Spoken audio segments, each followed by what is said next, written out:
Well, hello. Just have to go to the store, so I'm going to take you with me. You know, I have a lot of people ask me, you take a lot of time in between your videos sometimes, Miss Fab. You should be trying to make more videos. The reason why sometimes I'll make a few in a row and you may not see one for a bunch of days is because of how hard I work. Now, this coming Monday, I'm going to have to call in to see if I'm going to be working. I need a phone card. I don't have a phone card. So, anyways. And another reason why I don't do, at times, one video behind the other is because I like to really think about things, and I just don't want to turn this thing on just for the sake of turning it on. I want to have the kind of videos that are in depth. You understand? So God brought this to my mind, and a lot of people don't want to talk about it, but you know how I am. I'm a granny in her 50s, and I just kind of say what's on my mind. And what is on my mind is the amount of young women that have children, that love their children,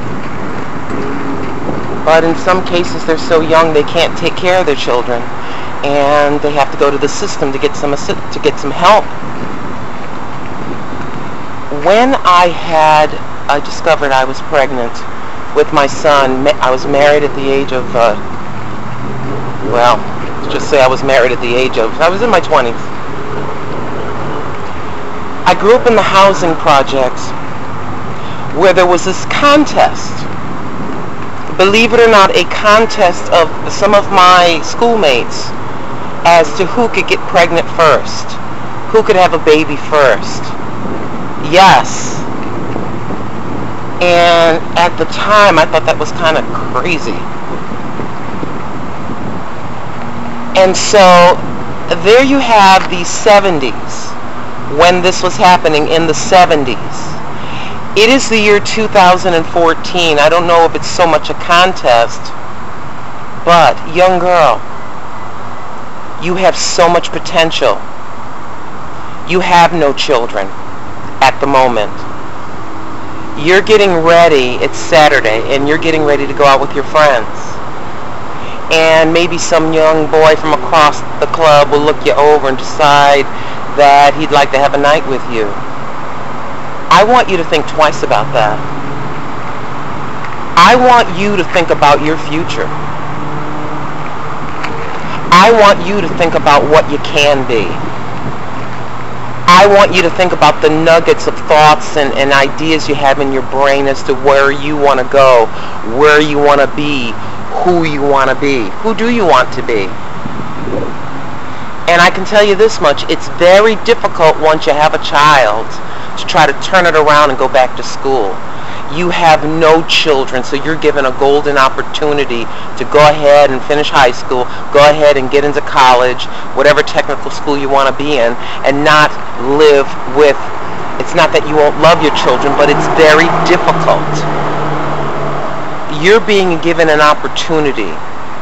God is gracing you with an opportunity, and I hope that when you see this, if you accidentally run into my gray old behind, that you'll listen to me. And think to yourself, is it going to be worth it for just a night of fun?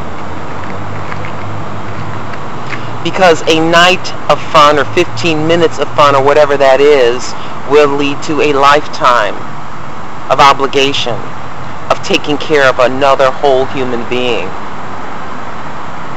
It was difficult just with one.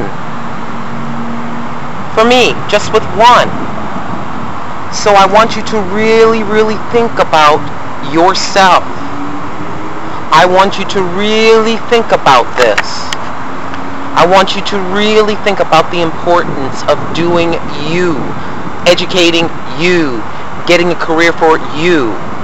Then you can bring a child into the world, and you can bring a child into the world ready, financially, emotionally. You'll have maturity. Okay. We're going to be walking into the store, and I will continue my conversation with you in just a moment. Okay?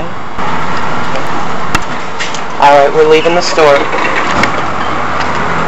So anyways, back on my little discussion. So yeah, that's the thought that hit me today. My concern about a lot of young girls. I'm also concerned about the young men who are being irresponsible, that are just looking for a quick release and go. You know what I mean? Hit it and quit it and just run.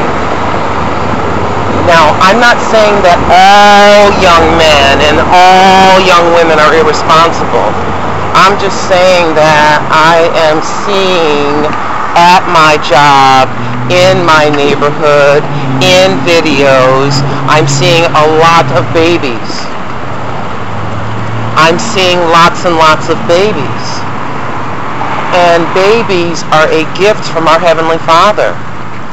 But we need to start to be able to give these children a good start. What did I do? I lived at my job. I worked a lot of overtime. I worked the holidays. I worked a Christmas for triple time. I worked and I worked and I worked and I worked. In his first 8 years in school, a private Catholic school with $300 or $400 a month payments, you know, and a car payment at that time, you know, and helping, you know, me and my husband at the time, you know, all kinds of things. It is a challenge to raise a child. You don't know once you have that baby, will it be a preemie baby? You know, will the child have special needs? You know, yes, you can go into the welfare system and into the food stamps and all that, and you're going to do what you have to do to feed your children. But why have them at a disadvantage from the very beginning? Sorry, it's dark here. It's the evening time. But yes, why start them off at a disadvantage when you have an opportunity to be the best human being that you can be? You're so young. And what I'm saying is, I want you, before you step out that door, before you gather your things together and grab your little purse and go to be with your girlfriends, I want you to start to recognize how valuable you are. I want you to recognize how valuable you are. And I want you to reconsider your actions. Okay? And this is coming from a grandma and a mom. I've been there. And it's not easy. So I'm just loving on you like a good mama or a good grandma would. I want you to be the very best that you can, okay? Love you guys. I'll see you on my next video.